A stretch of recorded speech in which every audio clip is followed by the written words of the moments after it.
Hello friends, welcome back to my YouTube channel study DK. स्वागत है आपका आपके अपने और हमारे यूट्यूब चैनल स्टडी डीके में। दोस्तों, आज हम बात करने वाले हैं दुनिया के सबसे प्राचीनतम पर्वत श्रेणी और कभी एक जमाने में हिमालय से भी या दुनिया की सबसे ऊंची चोटी भी रखने वाला पर्वत श्रृंखला। और आज तो खैर उसकी चोटी काफी छोटी हो चुकी है। हम बात करें अरावली पर्वत की, जो कि भारत के 4 राज्यों से होकर गुजरती, 5 राज्यों में होकर गुजरती है। एक यूटी भी है जो देखिए भारत के जो पश्चिमी राज्य है वहां से होकर गुजरती है। और उसके बाद हम ये भी जानेंगे कि कभी वो हिमालय की चोटियों से भी ऊंची होने वाली आज क्यों इतनी नीचे आ चुकी है और जिसका अस्तित्व खतरे में है, जिसकी वजह से कंट्रोवर्सी चल रही है, जिसके लिए ये प्रॉब्लम्स हो रही है, जो कि भारत के 4 राज्यों को कवर करता है। और सिर्फ एक राज्य के जो पॉल्यूशन की प्रॉब्लम्स आई उसकी वजह से उस पर एक खतरा मंडराने लगा। आप लोग इस टॉपिक पे वीडियो बहुत सारा देख चुके हो। आई होप कि आपको क्लियरिटी इस वीडियो से ज़रूर मिलेगी। तो चलिए करते हैं शुरुआत।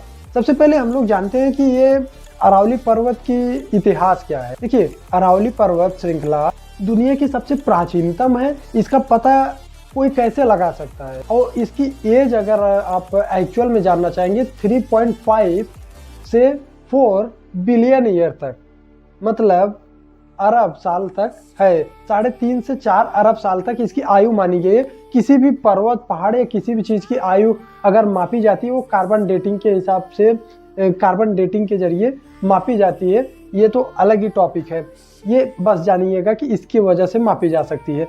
और उसके बाद इसका विस्तार जो है, इसका विस्तार भारत के 4 राज्यों से है। आप सबसे वेस्ट में जाएंगे, पश्चिम में जाएंगे, गुजरात राज्य है जो कि सबसे नीचे साइड में है वेस्ट के। वो सबसे ज्यादा समुद्री सीमा भी साझा करता है गुजरात। उसके ऊपर आप आएंगे तो राजस्थान के ऊपर आप जाएंगे तो आपको दिल्ली मिलेगा। दिल्ली के बाद हरियाणा। ये अरावली पर्वत श्रृंखला इस हिसाब से फैली हुई है। ये इतना पुराना होने की वजह से वर्तमान समय में इसकी चोटियों, जो इसकी पर्वत श्रृंखलाएं थी चोटियां, वो उसमें हरासमेंट आते आते वर्तमान समय में इसकी सबसे ऊंची चोटी कौन सी है? गुरु शिखर है, जो कि 1722 मीटर है। इसकी फीट में ऊंचाई है 5650 फीट है, जो कि माउंट आबू राजस्थान में स्थित है। ये राजस्थान की सबसे ऊंची चोटी भी है और जो अरावली है, अरावली श्रृंखला की सबसे बड़ी चोटी है ये। और उसके बाद मैंने अभी कहा था ना कि कभी इसकी ऊंचाई, जो इसकी चोटियाँ थी वो हिमालय से भी ऊंची थी। तो वर्तमान समय में हिमालय की जो सबसे ऊंची चोटी है वो माउंट एवरेस्ट है, जो काउंट की जाती है, जिसकी हाइट 8850 है, 8850 मीटर है। ठीक है, तो जो हिमालय है वो नवीनतम पर्वत श्रृंखला है और अरावली सबसे प्राचीनतम है। अब ये जानते हैं कि इस पे कंट्रोवर्सी क्यों हुई। कंट्रोवर्सी भी जानने से पहले सबसे पहले ये जानते हैं कंट्रोवर्सी की शुरुआत कब से हुई थी। देखिए, ये बात है 1990 से 2002 के बीच, टाइमलाइन याद रखिएगा। और इसी 2000 के बीच में सबसे पहले यहाँ पे माइनिंग का कार्य शुरू होता है, खनन और माइनिंग का।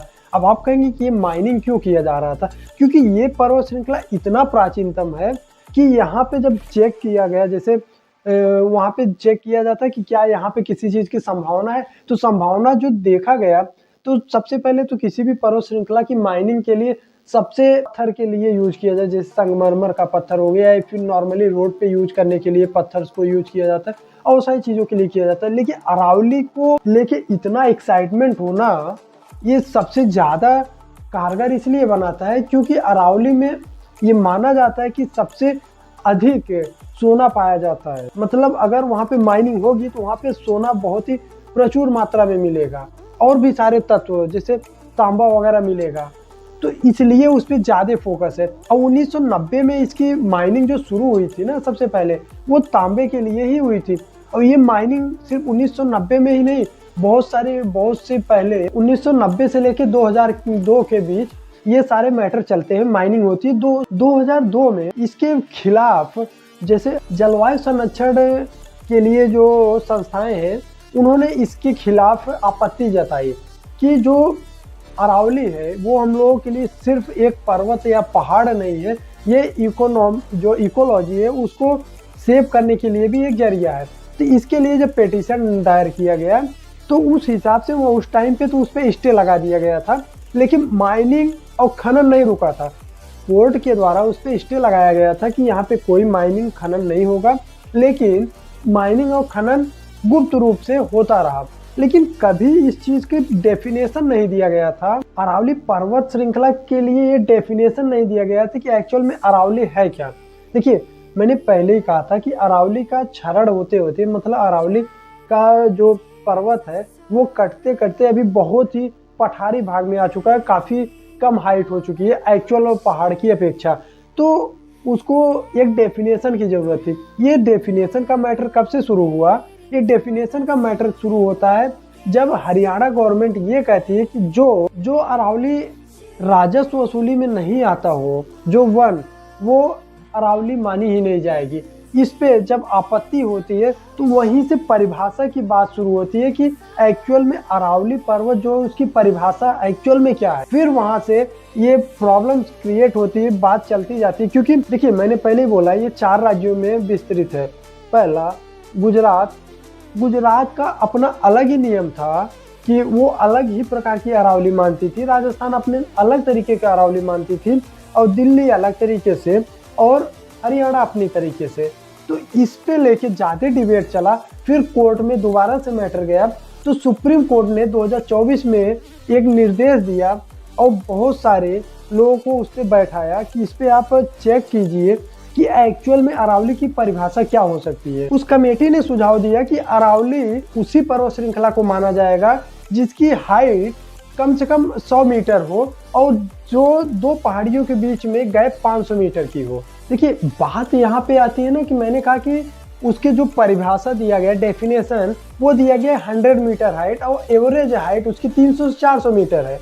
तो इसका मतलब है कि अरावली ज़्यादातर तो 100 मीटर के ऊपर होगी, तभी तो 300 से 400 के बीच उसकी एवरेज हाइट आ रही है। देखिए, यहाँ पे प्रॉब्लम ये हो गई ना, ये जो सुप्रीम कोर्ट का फैसला आया इसमें ये कहीं नहीं लिखा गया कि जो एवरेज हाइट उसकी ली जाएगी वो आसपास के समतल एरिया से ली जाएगी या समुद्री तल से ली जाएगी। ये प्रॉब्लम हो गई। जब बाद में पूछा गया कि ये हाइट ली कहाँ से जाएगी, तो आनन फानन में वहां पे ये बोला गया कि नहीं, ये जो आसपास का एरिया है यहाँ से लिया जाएगा। अगर आसपास का एरिया लिया जाए तो 12,000 हिल्स हैं, 12,000 पर्वत हैं अरावली में, जिसमें से सिर्फ 8% ऐसे हैं जो कि 100% के ऊपर है। बाकी सारे पर्वत श्रृंखला 100 के नीचे आ जाएंगे। अब बात करेंगे कि ऐसे कैसे हो सकता है। देखिए, हम लोग जहाँ पे प्रेजेंट टाइम पे खड़े हैं, कहीं पर भी अगर आप है तो समुद्र तल से ऊंचाई है, इसीलिए तो समुद्र का पानी हमारे तक नहीं पहुंच रहा है। तो कुछ ना कुछ तो ऊंचाई होती है ना उसकी मीटर में। जैसे आप किसी भी रेलवे स्टेशन पे जाएंगे तो वहां पे लिखा हो समुद्र तल से ऊंचाई इतना इतना मीटर। तो वो जो समुद्र तल से ऊंचाई लिखी होती है, अगर उसको हम ऐड करके लेके चले, क्योंकि पहाड़ जो है ना वो जितना ऊपर है उतना ही नीचे होता है। तो बाद में जब ये सारा क्वेश्चन पूछा गया, इस क्वेश्चन पे जवाब आता है भारत सरकार के मंत्री भूपेंद्र यादव जी के द्वारा कि नहीं, हम पहाड़ को वहां से नहीं लेंगे, हम समुद्र तल से नहीं, पहाड़ को जो आर्कियोलॉजी मानती है कि पहाड़ नीचे से है उस पे हम लेंगे। अगर उस हिसाब से लिया जा रहा है तो लगभग सबके सब अरावली सिक्योर है। लेकिन अगर ये अरावली में खनन हो रहा है, वहाँ पे माइनिंग किया जाए तो सोना मिल रहा है और पदार्थ मिल रहा है, तो क्यों ना किया जाए।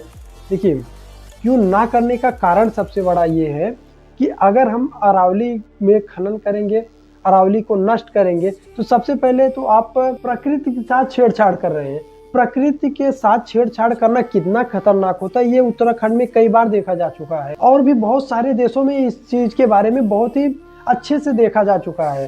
तो इसलिए, और दूसरा सबसे बड़ा रीजन है, अरावली सिर्फ एक माउंटेन नहीं है, वो एक दीवार है, भारत की दीवार है, जिसे भारत के उत्तर में हिमालय को भारत का दीवार माना जाता है कि इसकी वजह से हमारे यहाँ ठंड कम आती है, इसकी वजह से हमें पानी का सोर्स भी मिलता है, इसी की वजह से हमारे यहाँ एक तरफ हमें सैनिक की जरूरत भी कम होती है। ऐसा माना जाता है कि उत्तर में, भारत के जो उत्तर में हिमालय फैला हुआ है, वो एक तरीके से हमारा प्रहरी, उसी प्रकार से हिमालय की तरह ही अरावली भी हमारा प्रहरी ही है। क्योंकि अरावली की हाइट अगर मिनिमम हाइट भी है, जो उसकी मिनिमम हाइट भी है, तो भी वो 18 से 20 मंजिला एक बिल्डिंग के ऊपर ही है। तो जो वहाँ पे राजस्थान के जो पश्चिमी एरिया जहाँ से अरावली जा रही है, उसके जो पश्चिमी में जो रेगिस्तान है, उस रेगिस्तान की जो धूल है वो इधर क्यों नहीं आ पा रही है? इसीलिए नहीं आ पा रही कि अरावली एक दीवार की तरह उस साइड में खड़ी है। और जो दिल्ली जैसा हाईली जनसंख्या रखने वाला क्षेत्र इस वाटर क्राइसिस से बचा हुआ है, और एक तरीके से ऑक्सीजन लेवल भी मेंटेन रखने के लिए अरावली की जो पहाड़ियाँ है जहाँ पे वन है वो ही सबसे ज़्यादा, और सबसे बड़ी बात है कि ग्राउंड वाटर को मेंटेन करना और पोल्यूशन को भी मेंटेन करना। क्योंकि अरावली पर्वत पर इतने सारे पेड़ पौधे और इतने प्रकार की जो जीव जंतु हैं, उनसे हमें इकोलॉजी में को मेंटेन करने में बहुत ही ज़्यादा फायदा होता है।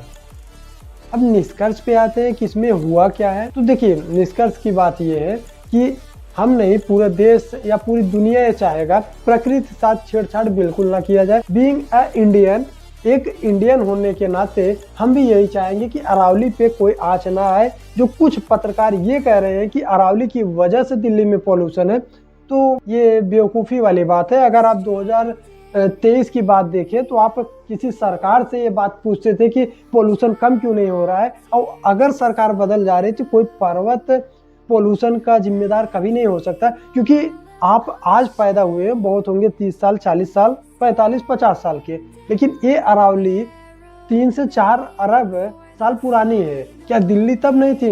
हमने तो इतिहास में पढ़ा है कि दिल्ली 1206 में भी थी, बस एक छोटा सा उदाहरण। नहीं तो दिल्ली तो जब से पृथ्वी बनी तब से थी, बस नाम उसका बाद में पड़ा। तो दिल्ली आज नहीं बनी, दिल्ली बहुत पहले थी। बस उस पर आपने जो कंस्ट्रक्शन वगैरह शुरू किया ना, जो Delhi already most population consume करने वाला एरिया बना है, वहाँ पर भी आप लोग फैक्ट्री वगैरह के लिए भूमि अलॉट कर रहे हैं, जिससे पोल्यूशन निकल रहा है, और कंस्ट्रक्शन से लेके हर तरीके से। तो प्रॉब्लम वो दूसरी है। आप ये कह दें कि किसी एक पर्वत या पहाड़ी की वजह से, आप सोचिए कि अगर अरावली कटी तो उधर से जो धूल आएगी तो क्या उससे पोल्यूशन ठीक हो जाएगा? मतलब आप जो मंत्री है, जो वहाँ की मुख्यमंत्री है दिल्ली की, उनकी जो एक QI एयर क्वालिटी इंडेक्स मापने का पैमाना जो दिया जाता है, वो तो आई थिंक क्लास 5th एवं 6th के बच्चे भी बहुत ही अच्छे से समझ जाएंगे कि वो किस तरीके से हमें बेवकूफ़ बना रही है। तो ऐसा ना किया जाए, प्रकृति को बचा के रखें, उससे हमारा भला, हमारा फ्यूचर, हमारी आने वाली पीढ़ियों के लिए ये बहुत ही बड़ा शुभ संकेत रहेगा। नहीं तो फिर क्या देश तरक्की करेगा? आप 2030 से पहले खुद ही डूब जाएंगे। आप विकसित भारत का सपना नहीं देख पाएंगे 2047 तक, अगर इसी प्रकार से इकोलॉजी से छेड़छाड़ करते रहे। फिर आप सिर्फ हर जगह पे डैम और बाढ़ की ही शिकायत और दुनिया भर की प्रॉब्लम से ही जूझते रहेंगे, तो आप विकसित तो हो नहीं पाएंगे। क्योंकि 141 करोड़ जनसंख्या आप रखे हैं, आपको उसे मेंटेन करना होगा। अगर प्रकृति बार बार आपको झटका देगी तो आप जापान नहीं है कि हर बार सुधार कर लेंगे, आप भी कटोरे पे आ जाएंगे। आई होप ये सारी बातें आप लोगों को समझ में आई होगी। अपनी राय कमेंट में जरूर दीजिएगा। मिलते हैं अगली वीडियो में, तब तक के लिए थैंक यू, धन्यवाद।